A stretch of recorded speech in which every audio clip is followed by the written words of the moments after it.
Hi guys, ரொம்பவே க்ரீமியான carrot sauce pasta பார்க்கலாமா? அதுக்கு நான் பாஸ்தாவை செப்பரேட்டாக வேக வச்சு எடுத்துக்கிறேன். இப்போ ஒரு கடாயில் கொஞ்சமாக பட்டர் ஆட் பண்ணி ஒரு ஆனியனை நல்லா வதக்கிட்டு, ஒரு கேரட்டு ஒரு தக்காளி நல்லா வதங்கினதுக்கப்புறம் கொஞ்சமாக சால்ட்டு, 4-5 முந்திரி, கொஞ்சமாக தண்ணி ஆட் பண்ணி நல்லா வேக வச்சு எடுத்துக்கோங்க. இதை ஆற விட்டு அரைச்சி ஒரு கடாயில் சேர்த்துக்கோங்க. இப்போது நம்ம ஆல்ரெடி ரெடி பண்ணி வச்சுருந்த பாஸ்தாவை இதில் சேர்த்து மிக்ஸ் பண்ணி எடுத்துக்கோங்க. இப்போ கொஞ்சமாக மில்க் ஆட் பண்ணிக்கோங்க. நீங்கள் க்ரீம் கூட ஆட் பண்ணிக்கலாம். இதில் சில்லி ஃப்ளேக்ஸு, ஆரிகானோ ஆட் பண்ணிக்கலாம். நீங்கள் பாஸ்தா மசாலா இருந்தால் கூட ஆட் பண்ணிக்கலாம். குழந்தைங்களுக்கு கொடுக்குறதுனால இதில் அதை நான் ஆட் பண்ணலை.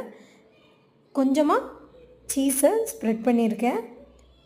நல்லா மிக்ஸ் பண்ணி பவுலுக்கு ட்ரான்ஸ்ஃபர் பண்ணால் சூப்பரான க்ரீமியான பாஸ்தா ரெடி. தேங்க்ஸ் ஃபார் வாட்சிங். மறக்காமல் சப்ஸ்கிரைப் பண்ணிக்கோங்க. Bye all.